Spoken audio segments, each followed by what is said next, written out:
ایک شعر ہے کوئی بہت مشہور تھا جو اردو بولنے والوں میں بہت مشہور ہے کہ لوگ اچھے ہیں بہت دل میں اتر جاتے ہیں، بس یہی ایک خرابی ہے کہ مر جاتے ہیں۔ جان ایلیا صاحب ایک شخص کا نام نہیں تھا، ایک شخصیت کا نام تھا۔ وہ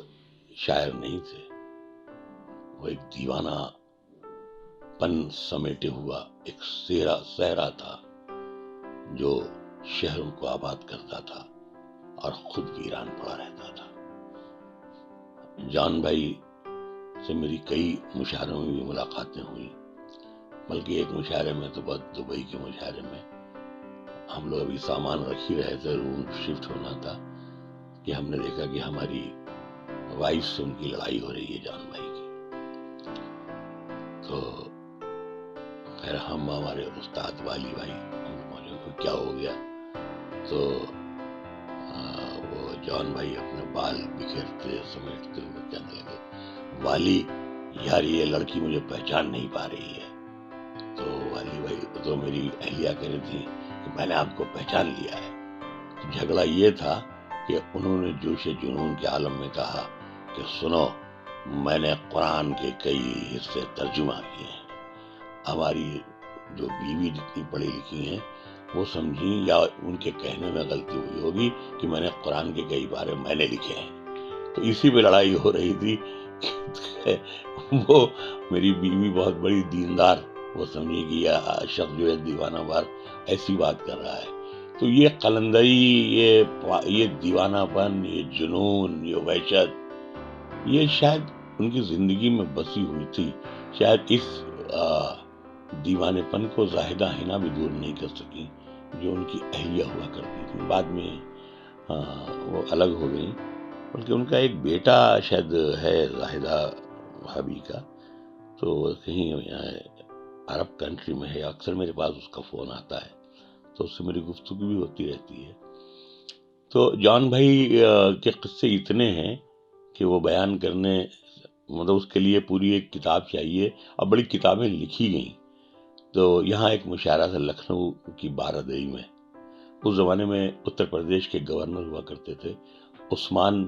عارف نقشبندی، شاعر تھے، شاعر نواز تھے، اور خود صاحب دیوان تھے، اور بہت ان کو شاعری سے سراپا شاعر تھے، بس گورنری ان کی مجبوری تھی، ورنہ وہ شاعر تھے۔ جان بھائی کھڑے ہوئے پڑھنے کے لیے بالکل ترنگ میں تھے، اور وہ میرے استاد کا شعر ہے کہ ہم جو کچھ ہیں، ہم جیسے ہیں ویسے ہی دکھائی دیتے ہیں، چہرے پہ بھبوت نہیں ملتے، کبھی کالے بال نہیں کرتے۔ تو جان بھائی اپنی ترنگ میں آئے اور سگریٹ ان کی جلتی ہوئی، ظاہر سی بات ہے کہ نشے کی خوشبو سے محفل مہکتی ہوئی، اور شعر پڑھتے پڑھتے کہنے لگے، ان کو گورنر صاحب یاد نہیں رہ گئے، عثمان عارف صاحب کا نام بھی ان کو نہیں یاد رہ گیا، تو وہ ترنگ میں کہنے لگا، سنو گورنر بھائی شعر سنو۔ تو یہ ان کی ترنگ کا عالم تھا۔ تو ہندوستان سے ہجرت کا اگر کسی سے پوچھا جائے یا مجھ سے پوچھا جائے کہ ہجرت کا کوئی ایسا نمونہ دکھا دیجیے جس سے غم آج تک جھلکتا ہو، ہجرت سدا کوئی آنکھیں ایسی بتائیے جن سے آج تک خون ٹپکتا ہو، جن کے آنسوؤں سے آج تک اس ملک کی مٹی کی مہک آتی ہو، تو ان کے انتقال کے باوجود ہم یہی کہہ سکتے ہیں کہ وہ آنکھیں صرف اور صرف جان ایلیا کی تھی۔ جان صاحب جب دلی اترتے تھے یا دلی آتے تھے تو ایسے وہ انتظار کرتے تھے جیسے محبوب کے آنچل کا انتظار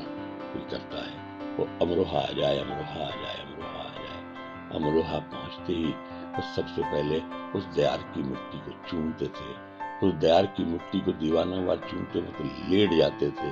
اسی پر، اور پڑے رہتے تھے بچوں کی طرح، جیسے بچے دیواروں سے لپٹ جاتے ہیں، جیسے بچے کھمبوں سے لپٹ جاتے ہیں، جیسے بچے زمین سے لپٹ جاتے ہیں، اس طرح سے لپٹ کر کے اس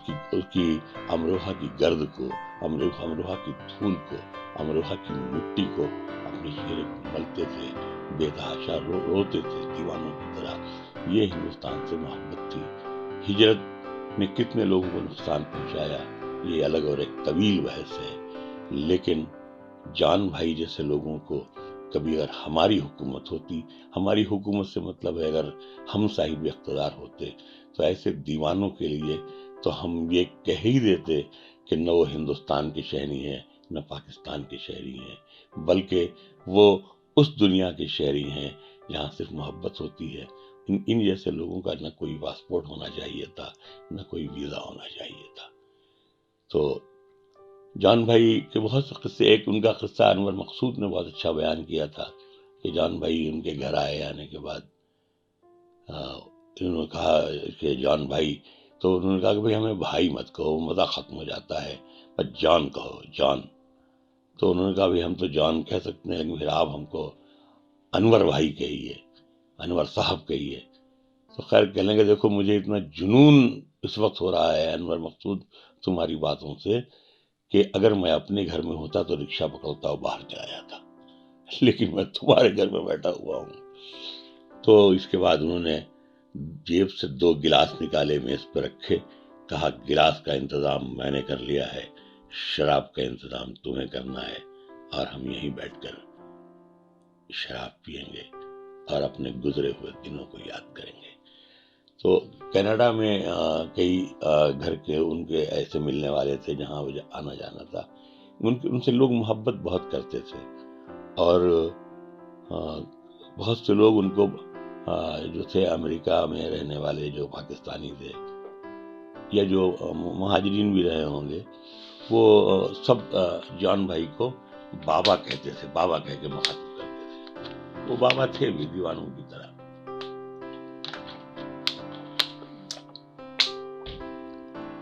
تو جان بھائی کی کہانی یہیں ختم نہیں ہوتی۔ جب میں 1990 میں پہلی بار میں پاکستان گیا تھا تو میں حیدرآباد بھی گیا،